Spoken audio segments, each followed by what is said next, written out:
Hi, my name is Aaron Jushaw. I'm a third year here in IAS, Political Economy. My question's for the whole panel. I was at the ASUC meeting last week, and the idea for student involvement in this whole process was brought up to essentially fill the schedules of the administrators, specifically Chancellor Bergeneau and Vice Provost Breslauer. I was wondering if we do that and we get a meeting with them, if you were to be in that meeting, what kind of questions would you ask of them? I think the first thing I'd ask is what is your overall strategy for dealing with the legislature and also educating the public? The second thing I'd ask is what's your timetable? The third thing I'd ask is how do you plan to utilize the faculty and the students, and to what extent are you going to engage them and inform them about all of the details that are going on? And my fourth question would be, can you not put up all of the budget details on the internet so everybody can see precisely what the issues are?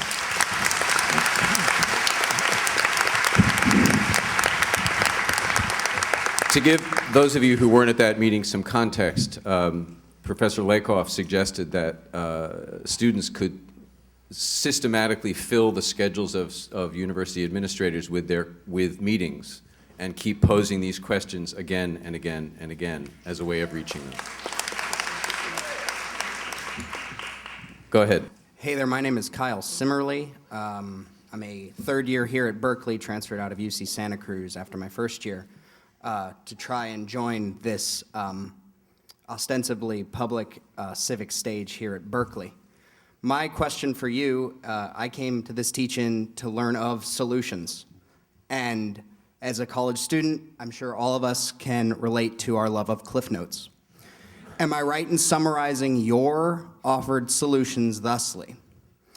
You want us to realize our political potential, and you want us to utilize our political potential to, one, convince our neighbors, friends, and acquaintances that we need to vote thusly on some issues.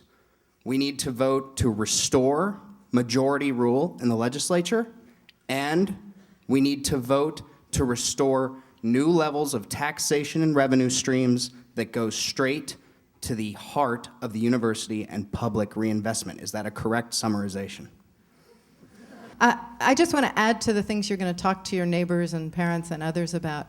I really think that unless we can restore an appreciation of public institutions and public values, even just basic liberal democratic values, as opposed to measuring everything according to the criteria and the measures of the market, that we won't even get off the we won't begin to do any of the other things you accomplish. So I think to make your task just a little more complicated, I also think that we all must find ways to instigate a different kind of discourse about public institutions and public values than the one that has been in play, gaining steam for the last 25 years, because I don't think we'll achieve those other things. Most of our neighbors do not want to pay more taxes. They have to be reminded of what the public value of the goods is that they would be paying for. That would be what I would add. I'm sure others would add. I guess the only thing I would add to that is that it starts with your fellow students. And to really affirm what's been said tonight about the importance and value of open debate. That it's that dialogue of different ideas that is actually the definition of a university.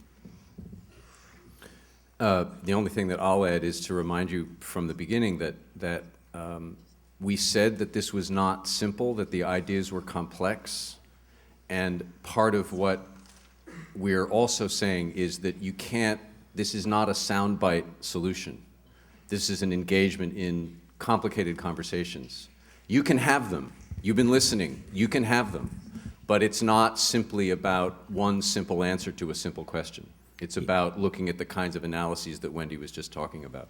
Yeah, can I just underscore that? Because go right ahead. I think it's terribly important for us all to understand and to dedicate ourselves to the proposition that we are a learning community, that we can learn from each other.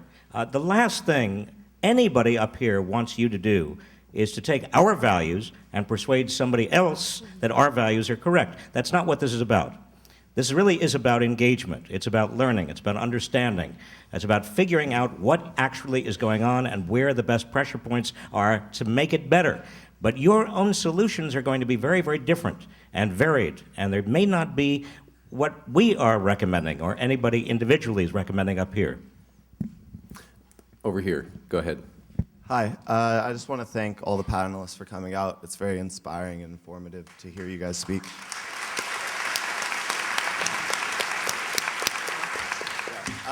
My name is Ashoka Finley. My affiliation with the primary affiliation, I won't say my major, is working with a student group called Students for Global Citizenship. Building off the two questions that were answered previously, the first question was based on engaging the administration and also engaging the legislator and political power. My question to you is a third option, almost a bargaining power. Professor Roy, you mentioned how these fee hikes are essentially being borne on the backs of the working poor and middle classes, something I learned in your class, Professor Reich. I think as a rallying point as students, something that we all incur is the payment of fees. Do you think maybe proposing or threatening a fee boycott by the student population at large would be something that would motivate political and legislative action?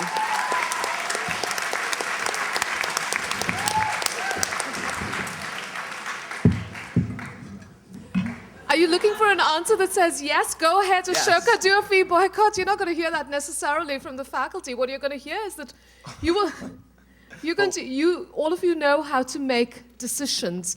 I think what you heard tonight is that we need to change processes and forms of decision-making in the state, but that we also need to do that here in our own institution. We need to democratize the University of California, Berkeley, as well.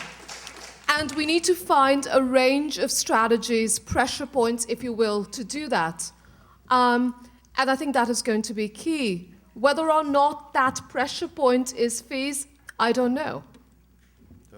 Thank you. I would just add, since our moderator is busy, I think it's a brilliant idea, and I would offer a slight modification.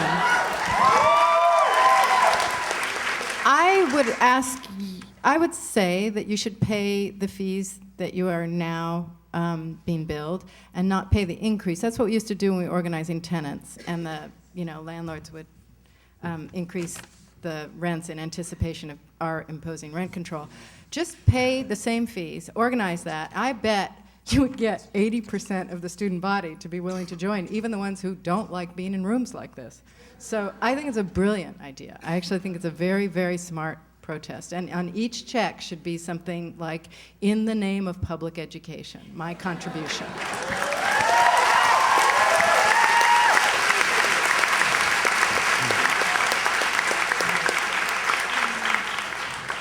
Well, I love the creativity of the idea.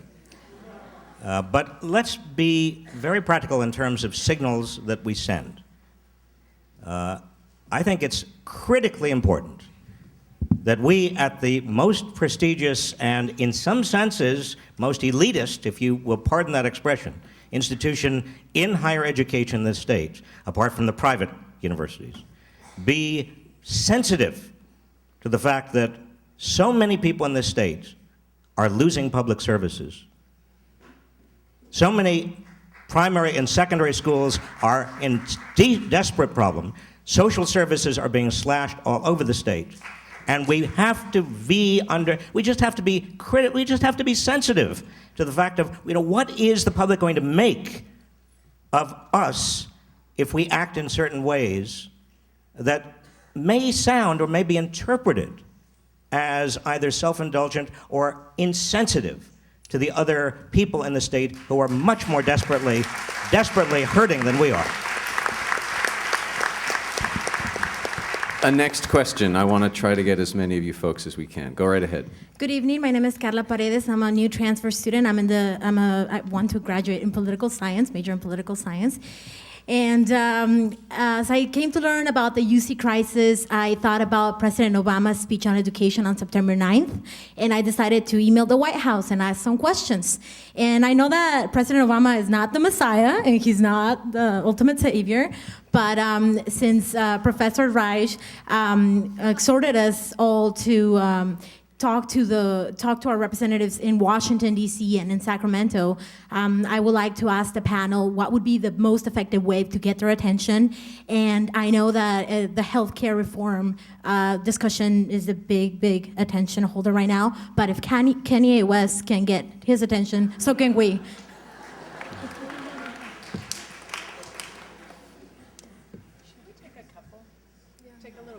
Sure. Let's have another question, and then we'll try to get through some people, and then we'll answer a few of them at a time. Go right ahead. My name is Ian Magruder. I'm an undergraduate involved in the Cal Berkeley Democrats, and my question is a political one. I'm wondering, looking back a few months ago, when the state was facing this $24 billion budget deficit, the state could either raise revenues or make cuts, and they decided to go with an all-cuts budget because none of the ideas that would raise revenues could even get close to getting the 2/3 that they needed.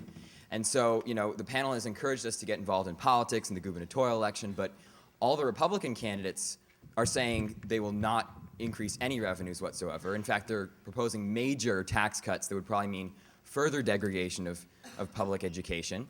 And even the leading Democratic candidate, Jerry Brown, has said that we're, quote, not in the business of raising revenues. And so I'm wondering, how can we change this narrative that the people of California do want to raise revenues and that we do need to raise money to support public education in California?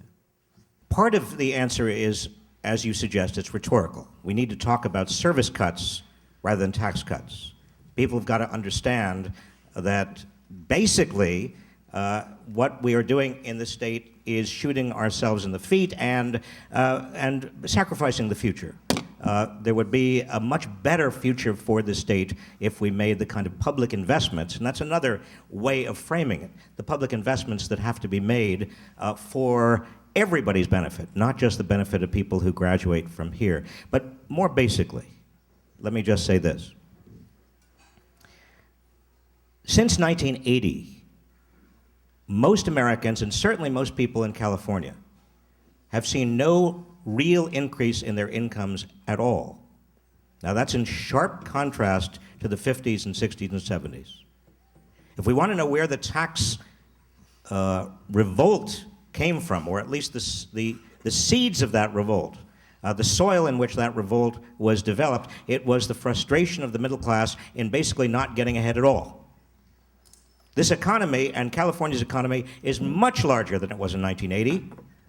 It's one of the richest economies in the world. It's the 6th or 7th richest economy in the world. Well, what happened to all that money? What happened to all that revenue? What happened to all that great growth? The fact of the matter is, and I say this not to be labeled, in fact, I hope I am not labeled as a class warrior, but the fact of the matter is that most of the benefits of a growing economy have gone to the very people, the very top. In 1980, the top 1% in this country took home 9% of total income. In 2007, the top 1% took home 23.5% of total income. And in California, the gap is even wider. And so that when we talk about revenues, what we really do have to realistically understand is that the revenues are not going to come from the middle class and the lower middle class, the working class, the poor, because they cannot generate those revenues. They are already basically holding on by their fingernails. It's going to have to come from the upper middle class and the wealthy.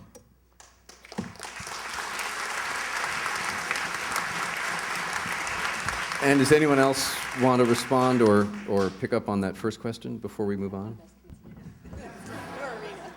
How to best communicate to legislators. There is no better way to communicate to legislators than to organize and mobilize and energize their constituents. I suppose the second best way is to organize, mobilize, and energize their funders. But believe me, if you can get to their constituents, get to people who are or are not going to vote for them, you get their attention very, very fast. It's not meetings. Meetings with them or demonstrations in front of them or waving signs in their face, believe me, are not going to have nearly the impact of getting constituents to complain to them. I just want to add one quick thing, which is that, and this is not meant to point a finger, it's just a point of fact, that the woman who represents Berkeley in the state legislature, Nancy Skinner, has a website on which there is nothing about what's going on here. It would be a very simple thing to engage, and I think this is not in any way about whether she's a good politician or a bad politician, but the issues that are coming up in this room should be present on the website of the legislator who represents our district in the state. That's something you can do, okay? Let's take 2 questions in a row and then we'll press on. Go right ahead. Hi, my name is Michelle Thomas. I'm a junior here at the university. I'm studying development studies. My question is, how do we get business majors, econ majors, other majors, not to be mean, I can feel that we're all kind of in the humanities, if you think about it. I feel that in the room, guys. You have to feel that. What I'm concerned about is professors that are in those departments that have refused to speak about this budget crisis, that have refused to even say anything on behalf of the university, who send out ominous emails saying, reporting, like if they have a walkout. I mean, it's kind of suspicious, and I'm wondering, how would you propose for us to reach out to those students that are in those technical fields that are kind of indoctrinated in the kind of neoliberalism kind of thing? How do we reach out to them and say, hello, I'm sorry. All right. That's a good question, and we'll get to it in a second. I'm going to move to one more. It's almost inconceivable that every single nuclear weapon that the U.S. has ever had has been designed by one university, the University of California.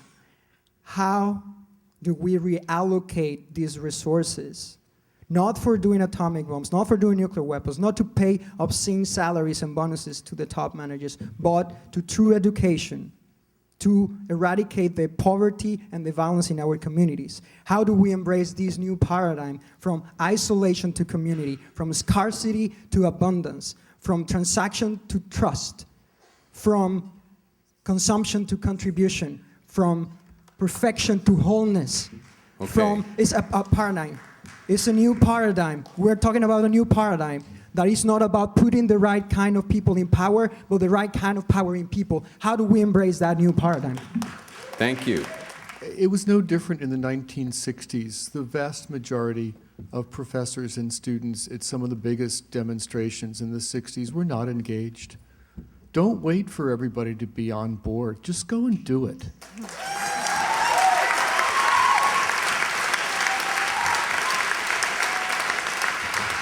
I want to add something to that, though. I want to just say that I do think it's important, and Robert Reich alluded to this, if what we really have to do in this particular campaign, and we really do have to do this, is win the hearts and minds of lots and lots of people in California, then I do think that the work we have ahead involves a lot of careful analysis and careful explaining. It can also be important to rally, to dance, to party, to cheer ourselves and all of that. But that's not going to get the job done. That's important morale boosting. So I'm for it, but I do think that to reach, I live in one of those departments, to reach those students and faculty who consider what we're doing here nonsense and consider the privatization of the university, as I described it even, a perfectly fine thing, and consider the market the absolutely appropriate measure of all goods and all life in the universe. Those people also need to be connected to, because that is the discourse that has to be chipped away at if we are to restore the idea of public values and public goods. So I say talk to some of those people. Don't yell at them. Don't badger them. Don't tell them just, they're not cool unless they're with this party. Although there is something to be said, and I think this is what Kevin's getting at, for this being where the action is. This is the cool place right now, and there's a virtue to that. That's part of politics. But bring them in other ways. Talk to them about public values, public universities, and why they're here in the first place.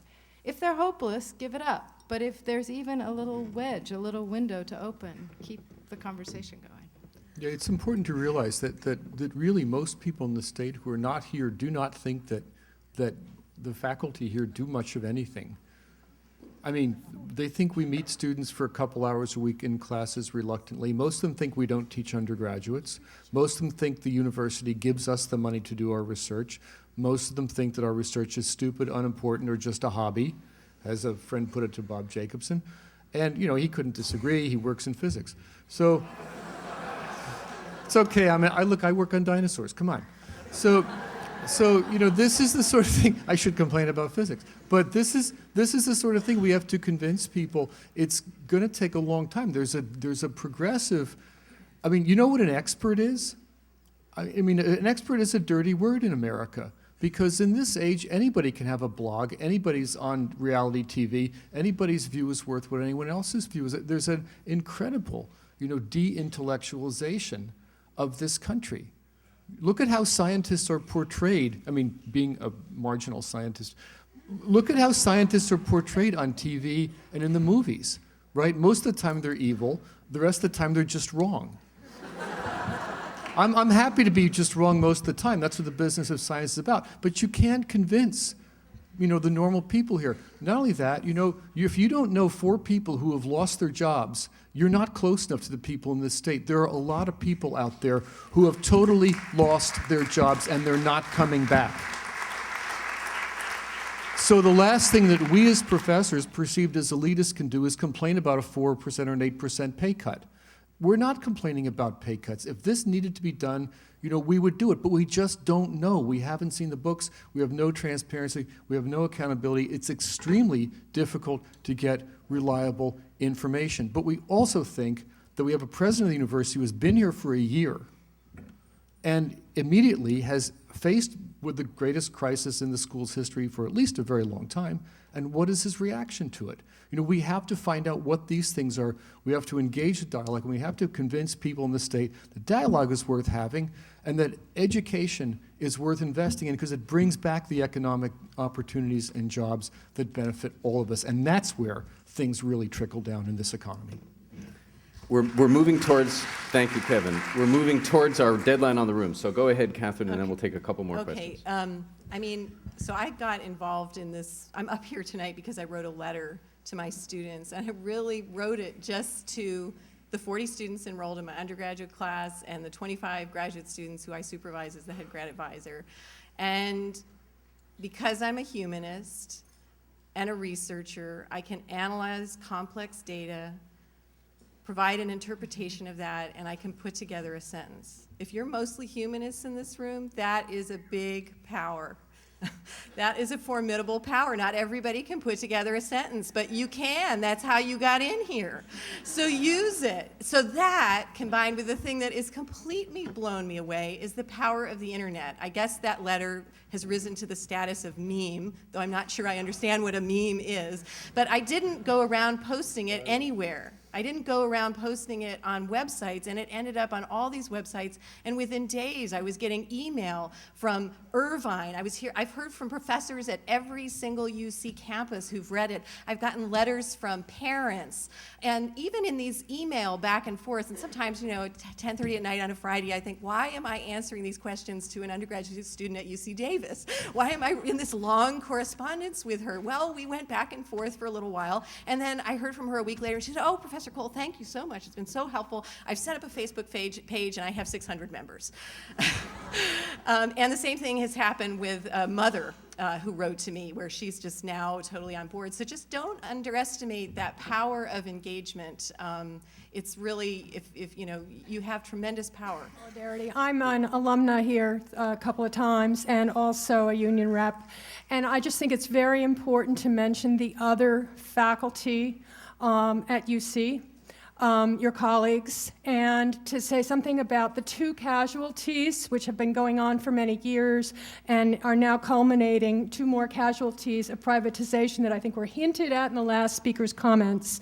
One is those faculty and their careers and the way in which their appointments are structured in general and their vulnerability now to cuts. The other is the programs and the courses that they teach. For example, technical communications in the College of Engineering is being eliminated on this campus. Now, I think most of us would agree that when engineers can't communicate, there are some very frightening consequences.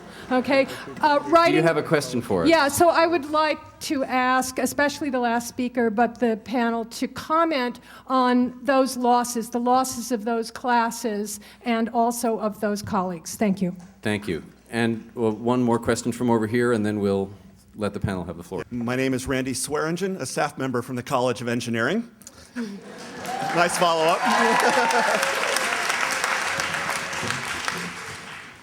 You, Peter, and others have mentioned the statistic that 10 years ago, the state funded 75% of the UC system or UC Berkeley, and that today it's 25%.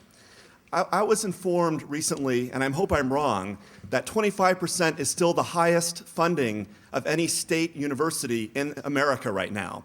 That University of Oregon, University of Michigan State, that they get less funding in terms of percentage of the budget or percentage of their own needs. And I'm also wondering if we can have other stats, such as dollars per student that the state puts in, if there's some way of finding out how we do compare among the 50 states. Good. For the latter question, there are figures from the California Budget Project, the Office of the President, and other places that can give you an idea of how these numbers have changed through time. A part of the thing, remembering, and this is also a tremendous research institution, the state has been contributing to that for a long time, but it's going downhill. And another thing is that there is really a discrepancy among campuses. I think at Berkeley it's below 25% now, but at UCSF it's about 8%. These figures are very complex and they're not easy to figure out. With respect to the lecturers and other people, last year about 18% was cut from what is called the TAS budget, which is temporary academic staffing. That means lecturers and all GSIs, people like that who are not part of the permanent faculty, that's academic senate type appointments. Now what this meant is that in our department, for example, we had to lose 10 TAs just like that. And so that meant that several classes were canceled and we had to make some decisions. Do we cancel human anatomy? Well, we got a lot of pre-meds. You know, we could cancel human anatomy. We'd probably have 1,000 letters to the chancellor the next day. Maybe that would restore our cuts. We kind of didn't want to play that game. You know, some of us like me, I went on sabbatical because I needed one, but also because I had a class to give and I knew if I gave up my 2 GSIs for that, they would be in a class that maybe more people would take it. You have to make some decisions here. But this is not going to get better. The dumbest thing you can do here is to cut TAS support for these lecturers who are teaching these supportive classes, bringing our freshmen and sophomores especially on board. They're teaching writing classes. They're doing all kinds of things like that. I think that the engineering folks may be rehired another unit if things will work out. You know, because we cannot lose the ability for people to write here. We have a fantastic education in writing at this campus, and it's absolutely important because when you get out in the real world, the first thing that people want is somebody who can read and write and work well in groups. And you've got a good group here. I'm very grateful for the question about non-Senate faculty because a rather unfortunate feature of most of the UC universities is that the faculty exist in a 2-tier system, that we have Senate faculty and non-Senate faculty, i.e. lecturers, some of whom have continuous employment, but many of whom have quite vulnerable jobs, semester-to-semester jobs. They're expected to carry some of the heaviest teaching loads on this campus and others, and they teach quite a few crucial undergraduate courses. My colleague Alan Karras, who's a senior lecturer in political economy, made an important presentation at the ASUC Senate that's available on YouTube, and he presented important data on the decline of lecturers in just this past year on this campus and how that has impacted the courses that are offered to undergraduates, or rather no longer offered to undergraduates. This takes me back to my key theme of solidarity, that in fact we have to be able to think about how the work of this university is being done by a whole range of intellectual and other workers. I also think it takes us to the issue of shared governance. We have a system on this campus where our colleagues who are lecturers are not a part of systems of shared governance, so that when budget cuts happen that often impact them first, they have no say in the matter. They're often the last to find out about those cuts.